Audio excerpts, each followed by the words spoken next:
சின்ன மருமகள்ல அடுத்து என்ன நடக்க போகுதுன்னு வாங்க பார்க்கலாம். இங்க சேது கொண்டு வந்த மருந்தை வச்சு சாவித்திரியையும் தாமரையையும் காப்பாத்திடுறாங்க. அதே மாதிரி சேதுவையும் வண்டு கடிச்சு இருக்கு. அதனால சித்தர் வந்துட்டு மருந்தை ரெடி பண்ணி சேதுவுக்கும் கொடுக்குறாரு. அப்பந்தான் சித்தர் வந்துட்டு தமிழை பார்த்துட்டு இந்த பொண்ணுக்கு என்ன ஆச்சுன்னு கேட்கவும், இந்த பொண்ணுக்கு பின்தலையில் அடிபட்டு இருக்கு, எப்படி அடிபட்டுச்சின்னு தெரியல, நாங்கள் ட்ரீட்மெண்ட் கொடுத்துக்கிட்டு இருக்கோம், ஆனால் நல்ல வேளை இந்த பொண்ணுக்கு வண்டு கடிக்கலை அப்படின்னு சொல்லிட்டு டாக்டர் சொல்லவும், உடனே சித்தர் வந்துட்டு இவங்க 2 பேரையும் பார்த்தாதான் மருந்தை எடுத்துட்டு வந்தவங்க மாதிரி இருக்கு, ஒன்றை பார்த்தா மருந்தை எடுத்துட்டு வந்த மாதிரி இல்லையே தம்பி அப்படின்னு சொல்லிட்டு போஸ் கிட்ட அந்த சித்தர் கேட்கவும், போஸ் அப்படியே அதிர்ச்சி ஆகுறாரு.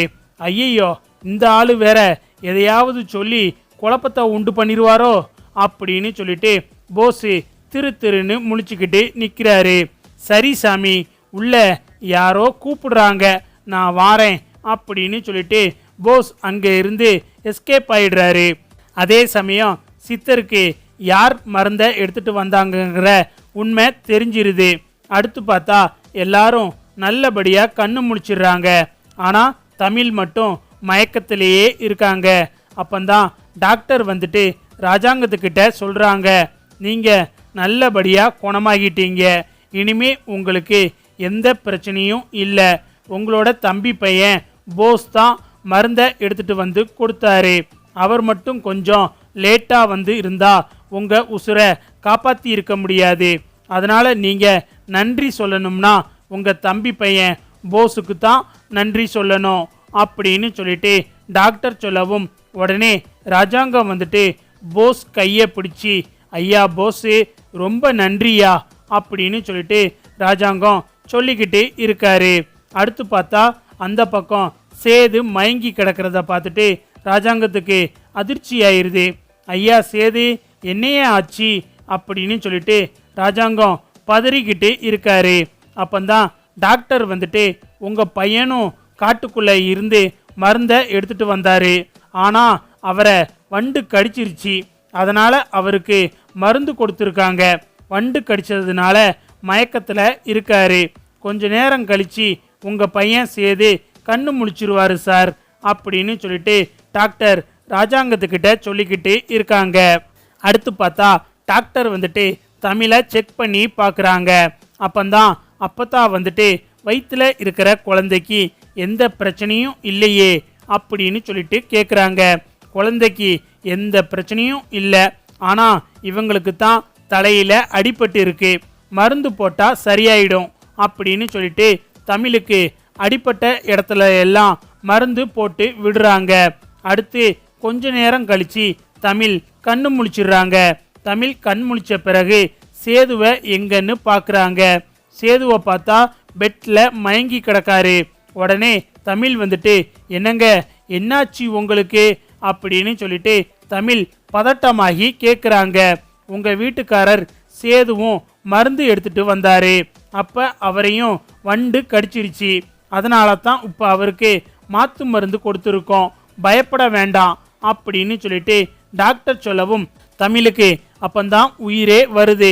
எனக்கு என்ன ஆச்சுன்னே தெரியல, திடீர்னு யாரோ பின்னாடி இருந்து என் தலையில் அடித்த மாதிரி இருந்தது, அப்படியே நான் மயங்கி கீழே விழுந்துட்டேன் அப்படின்னு சொல்லிட்டு தமிழ் சொல்லவும், உடனே அப்பத்தா வந்துட்டு, எம்மா தமிழ்ச்செல்வி, உனக்கு ஒன்றும் இல்லைல்ல, இப்போ நல்லா இருக்கேல்ல அப்படின்னு சொல்லிட்டு அப்பத்தா கேட்கவும், எனக்கு ஒன்றும் இல்லை அம்மாச்சி, நான் நல்லா தான் இருக்கேன் அப்படின்னு சொல்லிட்டு தமிழ் சொல்லவும், ரொம்ப சந்தோஷம் தமிழ், இந்த போஸ் தான் மருந்தை எடுத்துகிட்டு வந்து கொடுத்து ராஜாங்கம் உசுரை காப்பாத்துனா, போஸ் மட்டும் சரியான நேரத்துக்கு வரலனா அவ்வளவுதான், இந்நேரம் என்ன நடந்திருக்கும்னே தெரியாது தமிழ் அப்படின்னு சொல்லிட்டு அப்பத்தா சொல்லவும், அதை கேட்டு தமிழ் அதிர்ச்சி ஆகுறாங்க.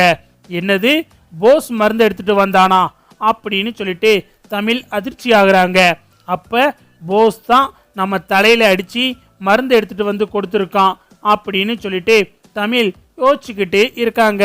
அடுத்து பார்த்தா எல்லாரும் அங்கே இருந்து கிளம்பி வந்துடுறாங்க. எல்லாரும் வீட்டுக்கு வரவும் ராஜாங்கம் வந்துட்டு போஸை கூப்பிட்டு நன்றி சொல்லி பாராட்டிக்கிட்டு இருக்காரு. ஐயா போஸு, நீ இங்கேயே இரு, எங்கேயும் போக வேண்டாம். நீ செஞ்ச இந்த உதவியை நான் எப்போவுமே மறக்க மாட்டேன் அப்படின்னு சொல்லிட்டு ராஜாங்கம் சொல்லவும் இங்கே ஈஸ்வரிக்கு சந்தோஷம் தாங்க முடியல. அப்பாடி, நம்ம புள்ள மறுபடியும் இந்த வீட்டுக்குள்ளே வந்துட்டான். அந்த தமிழ்ச்செல்வி நம்மளை என்ன மிரட்டுனா இனிமே அவ பருப்பு நம்ம கிட்ட வேகாது அப்படின்னு சொல்லிட்டு ஈஸ்வரி ரொம்ப சந்தோஷப்பட்டுக்கிட்டு இருக்காங்க. இந்த பக்கம் எல்லாரும் வந்துட்டு சரியா போசி, இனிமே நீ எங்கேயும் போக வேண்டாம், இங்கேயே இருன்னு சொல்லிடுறாங்க. இதை கேட்டுட்டு போஸுக்கு திமிரு ஏறிடுது. இந்த பக்கம் தமிழ் பார்த்தா ரொம்ப சோர்வா உட்கார்ந்துருக்காங்க. அப்பந்தான் சேது வந்துட்டு, தமிழ் உனக்கு என்ன ஆச்சு?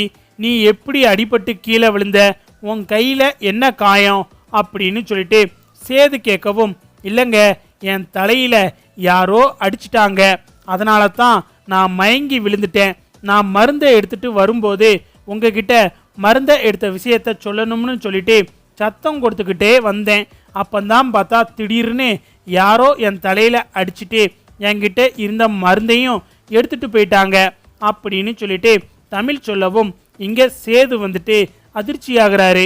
நான் அப்பவே நினைச்சேன் போஸ் தான் மருந்தை எடுத்துட்டு வந்தான் அப்படின்னு சொல்லிட்டு அப்பத்தான் சொல்லும் போதே நினைச்சேன்.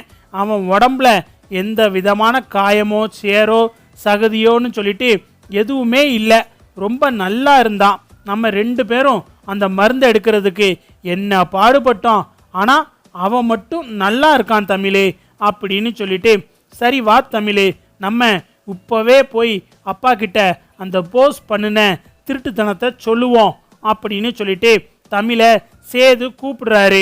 இல்லைங்க, வேண்டாம், விடுங்க, நமக்கு மாமா எப்படியாவது உயிர் பிழைக்கணும், அதுதான் என்னோட எண்ணம். அதனால் யார் மருந்து கொடுத்தா என்னங்க, விட்டுருங்க அப்படின்னு சொல்லிட்டு தமிழ் சொல்லவும் இங்கே சேது வந்துட்டு தமிழை நினச்சி மனசுக்குள்ள சங்கடப்பட்டுக்கிட்டு இருக்காரு.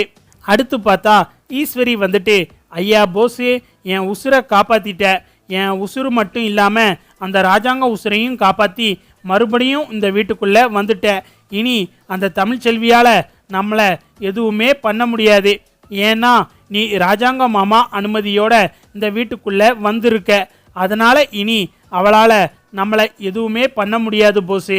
ஆனால் நீ எப்படியோ மருந்தை எடுத்துகிட்டு வந்து கொடுத்துட்ட, உனக்கு ஒன்றும் ஆகலைல்ல அப்படின்னு சொல்லிட்டு ரொம்ப பெருமையாக ஈஸ்வரி போஸ்கிட்ட கேட்கவும், எம்மா நான் எங்கம்மா மருந்தை எடுத்துகிட்டு வந்தேன், அந்த தமிழ்ச்செல்வி தான் ரொம்ப கஷ்டப்பட்டு அந்த மருந்தை எடுத்துகிட்டு நடந்து வந்துக்கிட்டு இருந்தா. நான் மருந்தை எடுத்துட்டேன் அப்படின்னு சேதுக்கிட்ட கத்தி சொல்லிக்கிட்டு இருந்தா. அவ கத்துனது சேது காதுக்கு கேட்டதோ இல்லையோ, என் காதுக்கு கேட்டுடுச்சு. உடனே நான் தான் பின்னாடி இருந்து அவ தலையில அடிச்சு அந்த மருந்தை எடுத்துட்டு வந்துட்டேன் அப்படின்னு சொல்லிட்டு போஸ் சொல்லவும் இங்கே ஈஸ்வரிக்கு அதிர்ச்சி ஆயிருது. என்னடா போஸு, இப்படி பண்ணியிருக்க, இது யாருக்காவது தெரிஞ்சா என்னடா ஆகும் அப்படின்னு சொல்லிட்டு ஈஸ்வரி பதறவும், எம்மா அப்படியெல்லாம் யாருக்கும் தெரியாது, ஏன் நான் தான் அடித்தேன் அப்படின்னு சொல்லிட்டு அந்த தமிழுக்கே தெரியாதுமா. இனி அவளால் என்னம்மா பண்ண முடியும், எதா இருந்தாலும் பார்த்துக்கிடுவோம்மா அப்படின்னு சொல்லிட்டு போஸ் ஈஸ்வரி கிட்ட சொல்லிக்கிட்டு இருக்காரு. அடுத்து பார்த்தா நைட் நேரம், எல்லாரும் படுத்து இருக்காங்க. அப்பந்தான் பார்த்தா தமிழ் கையில் இருக்கிற காயத்துக்கு சேது மருந்து போட்டு விட்டுக்கிட்டு இருக்காரு. இதை பார்த்துட்டு சேதுவை நினச்சி அப்பத்தான் ரொம்ப சந்தோஷப்பட்டுக்கிட்டு இருக்காங்க. இந்த பக்கம் பார்த்தா ராஜாங்கம் தூங்கிக்கிட்டு இருக்காரு. அப்பந்தான் பார்த்தா திடீர்னு ராஜாங்கத்தோட கனவுல அவங்க மனைவி மீனாட்சி வராங்க. ஏங்க அப்படின்னு சொல்லிட்டு மீனாட்சி ராஜாங்கம் கனவுல வந்து பேசுகிறாங்க. என்னங்க, நீங்கள் வண்டு கடிச்சு உயிருக்கு போராடிக்கிட்டு இருந்தீங்கல்ல, அப்போ உங்கள் உசுரை காப்பாற்றினது போஸ் கிடையாது, நம்ம மருமக தமிழ்ச்செல்வி தான். தமிழ்ச்செல்வி கஷ்டப்பட்டு எடுத்துகிட்டு வந்த மருந்தை அந்த போஸு எடுத்துகிட்டு வந்து கொடுத்து நல்ல பேர் வாங்கிட்டான். ஆனால் தமிழ்ச்செல்வி தான் தன்னோட உசுரை பணைய வச்சு உங்களுக்காக மருந்தை எடுத்துகிட்டு வந்தா. வயிற்றுல பிள்ளைய வச்சுக்கிட்டு ரொம்ப கஷ்டப்பட்டுருக்கா.